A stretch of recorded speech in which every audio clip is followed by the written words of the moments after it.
certainly in terms of our employees and attracting particularly faculty to UNCW, the quality of our schools is a question that comes up all the time. And sometimes, quite frankly, we lose people because of that.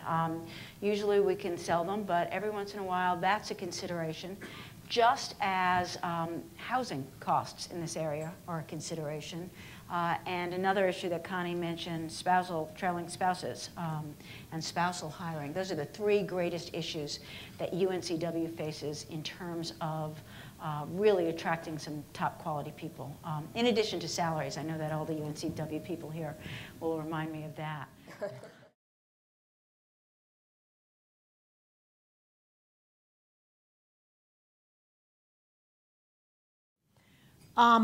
There are some just basic fundamentals that we are missing.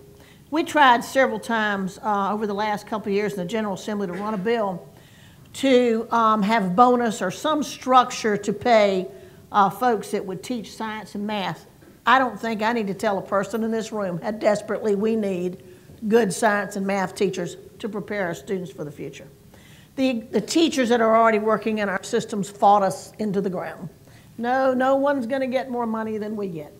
So first of all, we have a mindset that says I'm more interested in my job than I am the future of the children in this state. And then we try to talk about merit pay. Because in my business, and I know in your business, if every year you gave every one of your employees the exact same raise, would anyone rise to excellence? No. You would give your raises, your higher raises to your people doing a really great job because that would inspire them to do more. But in North Carolina, we give everybody the same raise. Now, how does that inspire anybody to step forward? So we have these problems that we know we have, and if we would liken it to business, we'd be coming up with solutions, but we don't. There are countries in this world that are not near as rich and wealthy as we are, and their students far outstrip ours. Something is desperately wrong here. There's an elephant in the middle of the room, and we like so much patting ourselves on the back, and I'm not referring to anybody here, I'm talking about Raleigh and the General Assembly, that we just can't stop and see what's going on. The last education meeting that I attended in Raleigh when I was on the education committee and I then asked to be moved to something else where I might could accomplish something, we spent 3 hours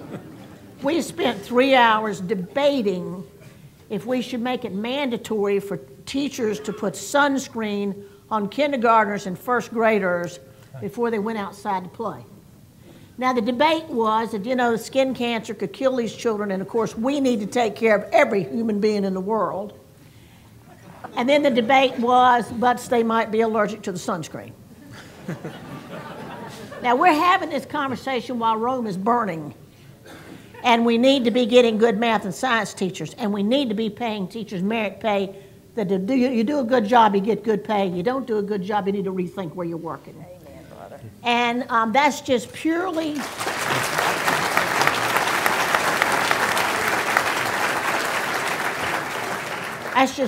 my perspective as a business person. And I know that you cannot replicate business and government exactly. If you could, it'd be successful, wouldn't it?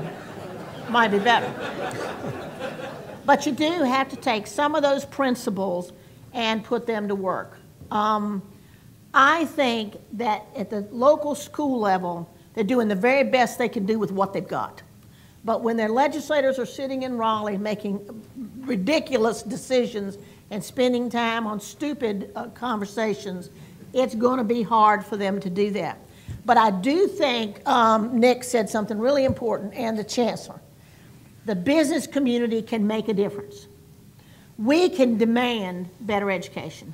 I would like to hire one employee under the age of 20 who can count change.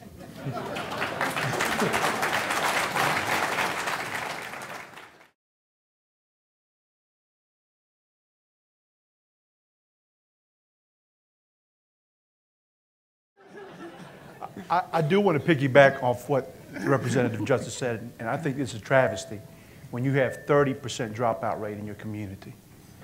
Because what each and every one of us out here are going to be doing is paying for that person. You know, years ago, you could possibly drop out of school when we had an industrial-based society. You could go work at a textile mill. You could go work in tobacco. You could go work in the furniture industry. You could do some of this stuff. All that business has gone to China.